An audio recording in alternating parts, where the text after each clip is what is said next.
Signal V9 arrived before the receiver heard it. Transmission from the abyss. Signal heard after world's end starts in listening post 7, not in a legend. Operator Mara is doing a job that should be boring, and a warm receiver dial makes the first normal sentence impossible. At listening post 7, routine still exists. The overnight job is routine. Log the static, clear the drift, drink bad coffee. Operator Mara keeps a warm receiver dial near the work light, while the receiver log waits under one clipped corner. Mara keeps one hand on one nearby tag, because people trust routine longer than they should. Green wave from light crawls over the desk like water. The operator wants to mark the signal as instrument lag. The captain asks if the voice said Mara's name, and Mara lies. For a few seconds, the practical answer still has a chance. Someone checks the latch, the clock, or the dead channel, and that ordinary check comes back wrong. The argument becomes physical. Mara turns the receiver down, and the dial turns itself back up. The night operator jokes about ghosts, then takes the joke back. The first useful change is not a theory. The log prints the reply before Mara speaks. The station captain closes one record and keeps one hand over the page. Writing it down would make it harder to undo. The night listener makes the kind of choice people defend later. She answers the call before filing the warning. The night operator pays first. The recorder catches a second breath in an empty chair. The operator holds one hand against the table. The result is already in the room. The station captain tries to make the moment sound procedural. It does not work. Warm dial does not move. The room around it changes because the signal is not arriving from far away. It is learning the room. The old label stays on one record, and the console operator has to carry it anyway. From there, the night watch now has to live inside the Rasu LT. The second operator jokes about ghosts, then takes the joke back. Nobody gets a speech. They get the log prints the reply before Mara speaks. The captain tries the ordinary fix for a cent. It is a good instinct, and it fails in a visible way. The late operator jokes about ghosts, then takes the joke back. The failed fix leaves the receiver log more dangerous than receiver dial. After the argument, Mara counts the lamps still working above the console. The receiver lamp holds. The tape lamp holds. The person beside it does not. The station chief steps back, then stops pretending the setback is only procedural. The operator sets one log sheet beside the receiver. Green light crosses the timestamp. Watch captain lowers both hands before the waveform changes again. By contrast, the operator watches the pencil roll toward the speaker. The magnetic tape vault looks manageable at first. The vault has numbered reels, dry air, and a sign about clean hands. A torn magnetic strip stays on the table, close to the tape archivist, while the tape transcript sits beside the nearest hand. The tape archivist checks one name under the lamp. The ordinary motion gives everyone one more second. Magnetic dust sticks to Mara's fingertips. The archivist wants to destroy the reel before it learns another voice. Mara blocks the shredder because the tape has the rescue coordinates. No one panics yet. That would make the problem official. The archivist snaps one reel by hand. The archivist, sorry to the machine, and hates herself for it. Room answers with a practical change. The broken reel keeps turning inside the cabinet. Mara slides one page flat and keeps two fingers on it. The tape clerk chooses the practical lie. Mara keeps the torn strip in her sleeve. The cost reaches the archivist before the report can soften it. The tape loses the first scream and keeps the pause before it. Under pressure, the archivist grips one rail. The result is already where everyone can see it. Mara reaches for the safest label. Torn magnetic strip keeps its place, but the old explanation fails. Damage does not silence the signal, teaches the signal where pain is. The old word stays on the page, and the reel keeper has to walk it forward. Vault clerk tries to undo the harm by returning to ordinary procedure. The procedure refuses to help. Past midnight, the tape transcript records the cost anyway. The tape loses the first scream and keeps the pause before it. Across the margin, the archivist has a reason to hide the next detail. That is the human part. The choice is not madness, it is pressure, and the broken reel keeps turning inside the cabinet, and the pressure becomes public, nearer the source. The archivist asks for coffee, and nobody answers quickly enough. That pause matters more than our explanation. Behind that, the tape clerk carries the paper cup over by hand, sets it down, and watches the signal make the kindness feel late. The reel keeper pulls one tape loop from the reel, else sticks to the edge. Mara steps closer, then stops. Machine starts before anyone touches it. The first minute inside the rescue ship is almost dull. The checklist is written for fire, vacuum, and panic. It is not written for recognition. Rescue pilot leaves a sealed packet card where everyone can see it, and the rescue checklist stays visible on the table. Rescue pilot sets one page beside the light, and nobody moves it. Static crackles through the ship hull like frozen. The pilot wants to launch before the signal moves again. Medic refuses to board.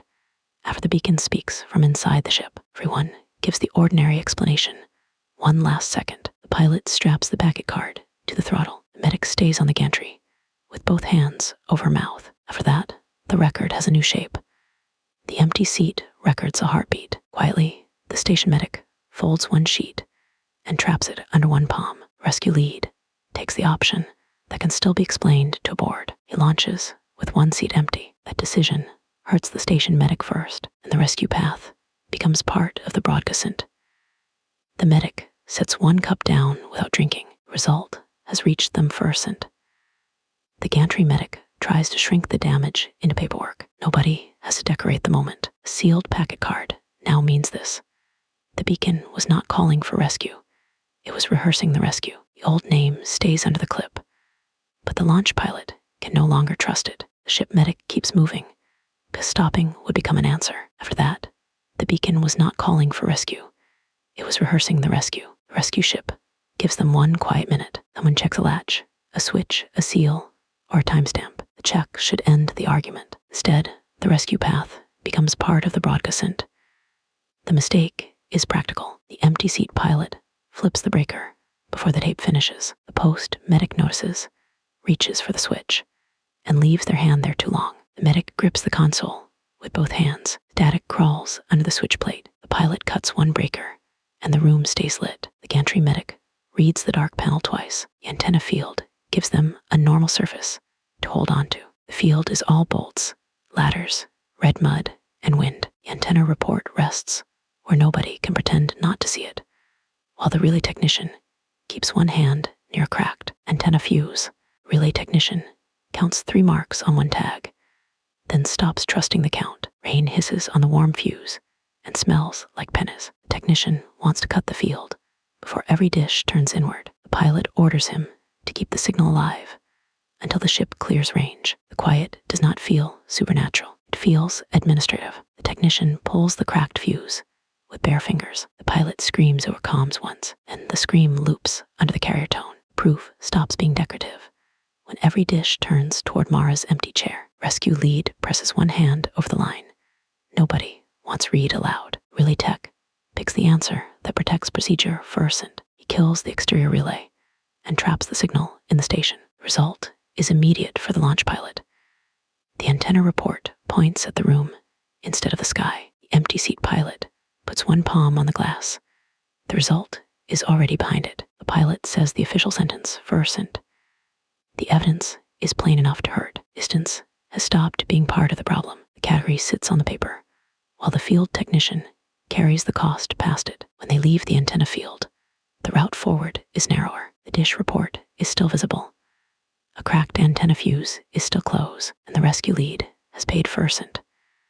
The launch pilot understands the cost before the senior people do. Nobody calls it revelation. They are too busy deciding who has to touch an antenna fuse next. Nobody has a speech ready. The empty seat pilot untangles one headset cord and keeps looking at the floor. Field tech lowers their voice because quiet is easier to survive than certainty. The technician pushes one paper cup across the desk. The pilot does not drink. Headset slides when the receiver wore MS. The rescue lead answers with a mouth that will not stay dry. Nothing in the acoustic booth announces itself as history. The booth door is padded, heavy, and supposed to make silence measurable. A dead headset remains the only thing nobody wants to move, while the breath isolation file lies flat in the working light. The post lead steadies one hand on the desk. Routine holds for another breath. The foam smells of dust, sweat, and old electricity. The captain wants to prove Mara is contaminating the sample. Mara begs him to open the booth, captain refuses, after the voice uses her mother's voice. The sensible answer is still alive, barely. Mara pulls the headset off and leaves it moving on the desk. Mara checks her own hands first, because shaking would make the captain right. What matters is the change left behind.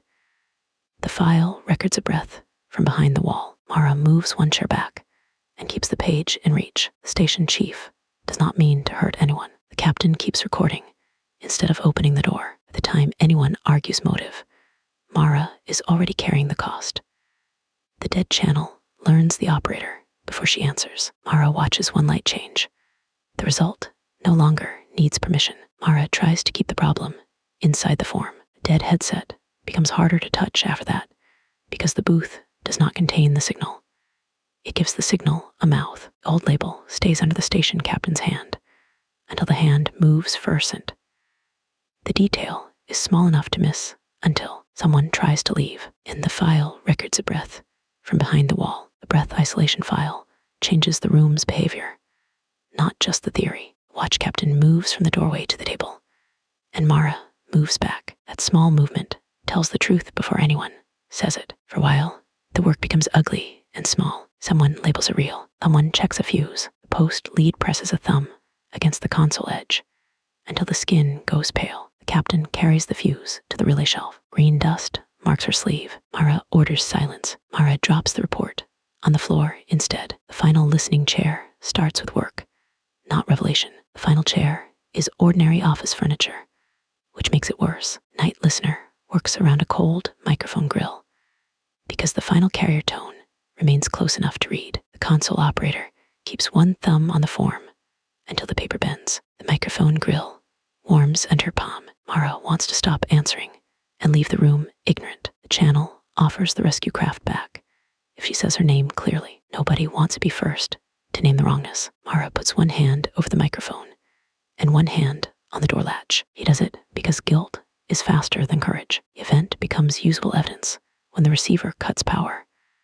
But the dead channel answers again. The dead channel pins one corner down until the paper stops shaking. The operator makes one useful mistake. She says the rescue pilot's name instead of her own. What follows is not symbolic for the launch pilot. The final broadcast turns listening into the event. The empty seat pilot keeps both feet still. The result moves anyway. The dead channel wants the report to sound calmer than the room. The category breaks quietly around a cold microphone grill. The signal was not a warning from the disaster. It was the disaster learning how to speak. The old word remains on the form, and the night listener has to sign around it. Decision is not bigger. It is meaner. The console operator can protect the report or protect the pilot. And the room has already made both choices expensive. The rescue lead reaches for microphone grill as if it is only evidence. It is heavier than the story anyone wants to tell. At the time the receiver cuts power, but the dead channel answers again. The old version of events is no longer usable. The dead channel tries to file the first accept a log. Mara blocks the console, not dramatically, just enough to make the lie wait beside the tape. The operator presses one palm over the microphone grill. The dead channel reaches for the switch. Launch pilot blocks it with both hands. The lamp goes red behind them. The station chief asks for one more check because fear sounds better in procedural language. The night listener allows it. The result is worse because the signal is not arriving from far away. It is learning the room. The console operator sets one log sheet beside the receiver. The night watch watches the pencil roll toward the speaker. Junior technician drops a pencil and apologizes as if that is the problem. Second operator kneels to pick it up, then stays there because standing would make the next call real. Their object will not change anyone. Consequence will. The tape loses the first scream and keeps the pause before it. The archivist reacts first, and that reaction changes what everyone else is allowed to deny. The vault clerk pulls one tape loop from the reel. The empty seat pilot holds the table edge, while the ship medic reads the line again. Nobody is enlightened by it. They just understand who has to stay in the launch craft when the door closes. The post medic grips the console with both hands. The medic reads the dark panel twice. After the argument, the rescue lead counts the lamps still working above the console. The gantry medic steps back, then stops pretending the setback is only procedural. Launch pilot steps away from a cracked fuse and still cannot leave it behind. Relay tech places the field report under the lamp, and the ordinary room stops feeling available. The field technician pushes one paper cup across the desk. The empty seat pilot does not drink. The pilot answers with a mouth that will not stay dry. Mara pulls the nearest chair back without sitting down. That tiny retreat matters, gives the post lead enough space to make the wrong, useful choice. The station chief flips the breaker before the tape finishes. Mara notices, reaches for the switch, and leaves their hand there too long. Mara opens the folder, closes it, and opens it again. The second look is worse because the receiver cuts power, but the dead channel answers again. Rescue lead blocks it with both hands. Late operator touches a dial with 2 fingers, then wipes those fingers on their sleeve. The gesture is small. It is also the first honest vote in the room. The night listener sets one log sheet beside the receiver. The console operator presses a thumb against the console edge until the skin goes pale. Mara sets the tape transcript beside a torn magnetic strip and tries to keep both hands flat. The flat hands are a lie. Everyone sees it. The archivist pulls one tape loop from the reel. The final image is simple. Mara remains in the final listening chair with a cold grill